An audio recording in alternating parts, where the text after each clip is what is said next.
जय श्री कृष्ण सा। आप सभी का मेरे चैनल पर स्वागत है। सभी को छठ पर्व की हार्दिक शुभकामनाएं। आइए जानते हैं छठ पर्व का महत्व व उसकी कथाएं। छठ पर्व छठैया षष्ठी पूजा कार्तिक शुक्ल पक्ष की षष्ठमी तिथि को मनाया जाने वाला एक हिंदू पर्व है।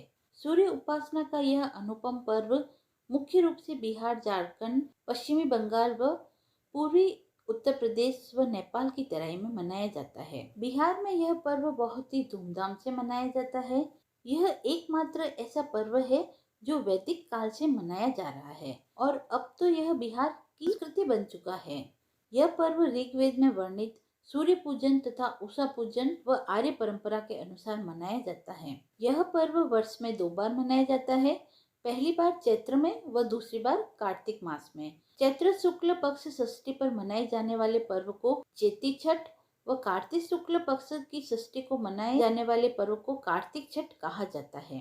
पारिवारिक सुख समृद्धि तथा मनोवांछित फल प्राप्ति के लिए यह पर्व मनाया जाता है। स्त्री व पुरुष इसे समान रूप से मनाते हैं। छठ व्रत के संबंध में अनेक कथाएं प्रचलित हैं।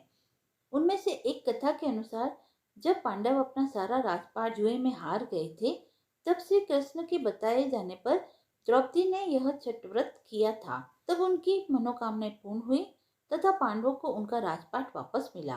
लोक परंपरा के अनुसार सूर्यदेव और छठी मैया का संबंध भाई बहन का है। लोक मातृका षष्ठी की पहली पूजा सूर्य भगवान ने ही की थी। छठ महापर्व की शुरुआत नहाए खाए के साथ होती है। 4 दिन तक चलने वाले इस पर्व में सबसे पहले दिन नहाए खाए व दूसरे दिन खरना, तीसरे दिन शाम को अर्घ व चौथे दिन उगते सूर्य को अर्घ देने के साथ इसका समापन होता है। वह इसमें व्रती महिलाएं 36 घंटे तक निर्जला व्रत रखती हैं। छठ पर्व सूर्य उपासना का सबसे बड़ा पर्व है। वह सूर्य उपासना और छठी मैया की पूजा करके संतान की प्राप्ति व उनकी लंबी आयु की कामना करती है। छठ पूजा के पहले दिन नहाए खाए होता है।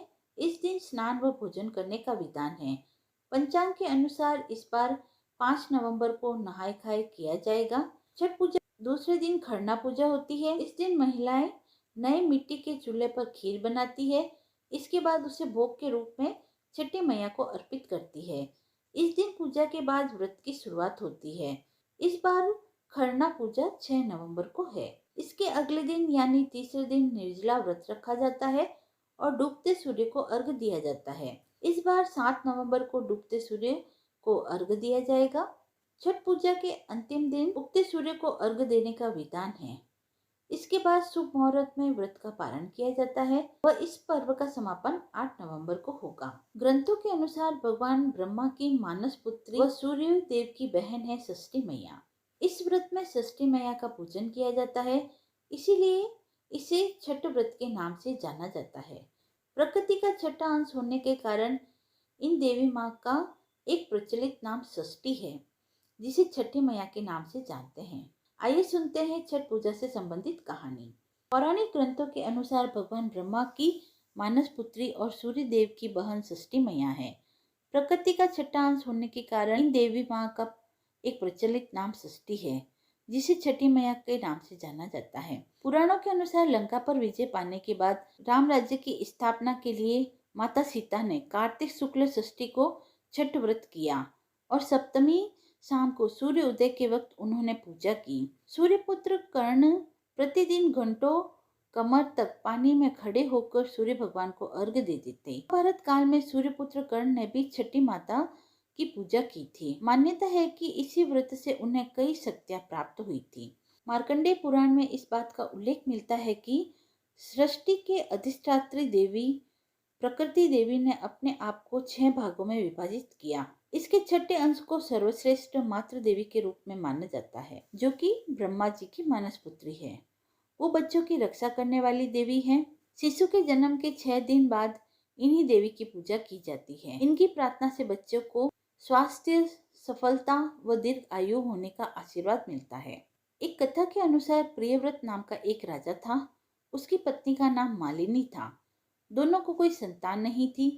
इस बात से राजा और उसकी पत्नी बहुत दुखी रहते थे। उन्होंने एक दिन संतान प्राप्त की इच्छा से महर्षि कश्यप द्वारा पुत्रेष्ट यज्ञ करवाया। इस यज्ञ के फलस्वरूप रानी गर्भवती हो गई। 9 महीने बाद संतान सुख को प्राप्त करने का समय आया तो रानी को मरा हुआ पुत्र प्राप्त हुआ। इस बात का पता चलने पर राजा को बहुत दुख हुआ। संतान शोक में वह आत्महत्या करने का मन बना लेता है। लेकिन जैसे ही राजा ने आत्महत्या करने की कोशिश की, उसके सामने एक सुंदर देवी प्रकट हुई। देवी ने राजा से कहा कि मैं षष्ठी देवी हूँ, मैं लोगों को पुत्र का सौभाग्य प्रदान करती हूँ। इसके अलावा जो सच्चे भाव से मेरी पूजा करते हैं, मैं उसके सभी प्रकार के मनोरथ पूर्ण कर देती हूँ। यदि तुम मेरी पूजा करोगे तो मैं तुम्हें पुत्र रत्न प्रदान करूंगी। देवी की बातों से प्रभावित होकर राजा ने उनकी आज्ञा का पालन किया। राजा और उनकी पत्नी ने कार्तिक शुक्ल की षष्ठी तिथि के दिन देवी षष्ठी की पूरी विधि विधान के साथ पूजा की। इस पूजा के फलस्वरूप उन्हें एक सुंदर पुत्र की प्राप्ति हुई। वह तभी से छठ का पावन पर्व मनाया जाने लगा। आइए अब सुनते हैं छठ पर्व की एक और कथा। एक बुढ़िया माँ थी, छठ माता की पूजा करती थी। वह छठ का व्रत करती थी। उसके एक बेटे व बहू थी। बहू आधुनिक ख्यालों की थी। वह पूजा पाठ में विश्वास नहीं करती थी। छठ का त्योहार आया। बुढ़िया अम्मा छठ पूजा की तैयारी करने लगी तो उसकी बहू ने कहा, माता जी आप यह क्या कर रही है? तो बुढ़िया माँ ने कहा कि बेटा मैं छठ पूजा की तैयारी कर रही हूँ। तो वह बहू कहती है कि अब आप इस उम्र में 36 घंटे तक का व्रत रखेंगी तो बीमार हो जाएगी। इन पूजा पाठ में कुछ भी नहीं रखा है, आप यह व्रत मत रखिए। तो उसने अपनी बहू को कहा, बेटा मैं यह व्रत अवश्य रखूंगी, क्योंकि छठ माता की कृपा से ही मुझे पुत्र की प्राप्ति हुई थी, जो कि तुम्हारा आज पति है। वह अपनी बहू को कहती है कि मेरा तो ऐसा मानना है कि तुम्हें भी इस बार छठ माता की पूजा करनी चाहिए व छठ का व्रत रखना चाहिए। बहू कहती है, मैं इन सब बातों में नहीं मानती। मुझे इतना अच्छा पति मिला है, इतना समृद्ध ससुराल मिला है, मुझे किसी बात की कोई कमी नहीं है, तो मैं कोई भी पूजा पाठ क्यों करूं? तो सास कहती है, जैसी तुम्हारी इच्छा। छठ पर्व का दिन आया। माँ पूजा करने के लिए नदी पर जाने लगी तो बेटा भी माँ के साथ गया। उसने बहू को कहा कि चलो पूजा करने चलते हैं।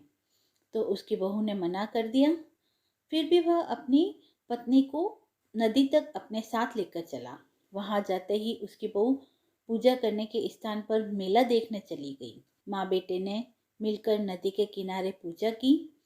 पूजा करते करते उस बेटे को ख्याल आया कि उसकी पत्नी कहीं दिखाई नहीं दे रही है, तो वह उसे ढूंढने निकला। जब वह मेले में जाता है तो वह देखता है कि वह वहां पर व्यंजनों का लुत्फ उठा रही है। तो वह उससे कहता है, चलो तुम भी चलकर पूजा कर लो। तो वह पूजा करने से मना कर देती है। पति फिर से अपनी माँ के पास आ जाता है और नदी में स्नान करने जाता है। जैसे ही वह नदी में स्नान करने जाता है, वह पानी में डूब जाता है। वह बहुत आवाज लगाता है, बचाओ बचाओ बचाओ, पर उसकी कोई भी आवाज सुन नहीं पाता। इतने में ही वहां पर भीड़ लग जाती है कि कोई आदमी है जो नदी में डूबकर मर गया है। ऐसे में बूढ़ी अम्मा को ख्याल आता है कि नदी में स्नान करने तो मेरा बेटा गया था। रो रो कर उसका बुरा हाल हो जाता है। वह छठी मैया से कहती है, हे माँ, मुझसे क्या गलती हो गई? मेरी पूजा में कहाँ कमी रह गई जो आपने ऐसा दंड दिया? अगर मुझसे कोई भी गलती हो गई हो तो मैं आपसे क्षमा मांगती हूँ। आप अपनी कृपा दृष्टि मुझ पे कीजिए और मुझे मेरा बेटा लौटा दीजिए। वह खूब रोती है, बिलखती है। इतने में यह बात सारे मेले में फैल जाती है। उसकी बहू भी ये बात सुनती है और वह पूजा वाले स्थान पर आती है और देखती है कि जो डूबा है वह उसका पति ही है। तो वह अपनी सास को कहती है, देख लिया पूजा पाठ करने का नतीजा। आपके पूजा पाठ करने से आज मुझे अपने पति को खोना पड़ा। अगर आज हम यहाँ नहीं आते तो मेरा पति मेरे पास होता। अब यह सुनकर वह बूढ़ी माँ बहुत बिलख बिलख कर रोती है कि हे माँ, मैंने तो आपकी पूजा की और आपने मुझ पर ये क्या दोष लगवा दिया। वहाँ पर जो लोग मैया की पूजा करने आए होते हैं वे सब मन से प्रार्थना करते हैं कि हे माँ, इस बूढ़ी माँ का दुख दूर करो।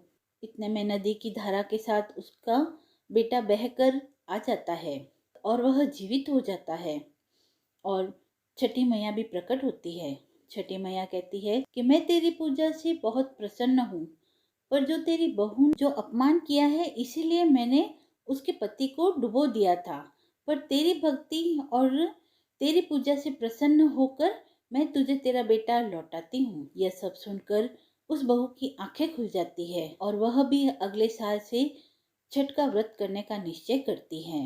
हे छठी मैया, आपने जैसी कृपा दृष्टि उस बूढ़ी माँ पर बनाई, वैसे ही सब पर बनाए रखना व सबकी रक्षा करना। जय हो छठी मैया की। आइए अब एक बार विस्तार से जान लेते हैं कि छठ पूजा की तिथि व मुहूर्त क्या है। नहाए खाए 5 नवंबर सुबह 6:36 से शाम 5:33 तक का मुहूर्त शुभ है। नहाए खाए पहला दिन है। पहले दिन शुद्धिकरण और सफाई की जाती है। भक्तगण पवित्र नदियों तथा तालाबों में डुबकी लगाते हैं। खास तौर पर सुबह के समय और प्याज व लहसुन के बिना बना हुआ भोजन करते हैं। यह शुद्धिकरण प्रक्रिया की शुरुआत का प्रतीक है। खरना 6 नवंबर सुबह 6:37 से लेकर शाम 5:32 तक का मुहूर्त शुभ है। खरना दूसरा दिन है। इस दिन भक्त सूर्य उदय से सूर्य अस्त तक बिना पानी के उपवास करते हैं। शाम को वे प्रसाद तैयार करते हैं। आमतौर पर गुड़ की खीर और चपाती से प्रसाद तैयार किया जाता है, जिसके बाद में परिवार के सदस्य और पड़ोसी में वह खीर बांटी जाती है। संध्या अर्घ 7 नवंबर शाम को 5:32 तक किया जा सकता है। संध्या अर्घ तीसरा दिन है। यह त्योहार का मुख्य दिन है। भक्त पूरे दिन बिना पानी पिए उपवास रखते हैं। सूर्यास्त के समय वे डूबते सूर्य को अर्घ देने के लिए नदी या तालाब के किनारे इकट्ठा होते हैं। पारंपरिक गीत और अनुष्ठान के साथ भक्तों द्वारा जीवन और ऊर्जा के लिए सूर्य देव का आभार व्यक्त किया जाता है। उषा अर्घ 8 नवंबर सुबह 6:38 उषा अर्घ दिया जा सकता है। यह पूजा का अंतिम दिन है। भक्त सुबह जल्दी उठकर उगते हुए सूर्य को अर्घ देने के लिए इकट्ठा होते हैं। सुबह के अनुष्ठान के बाद उपवास तोड़ा जाता है। इस दिन छठ पूजा पूरी होती है। वह लोग शांति, समृद्धि और खुशहाली के लिए सूर्य भगवान व छठी मैया से प्रार्थना करते हैं।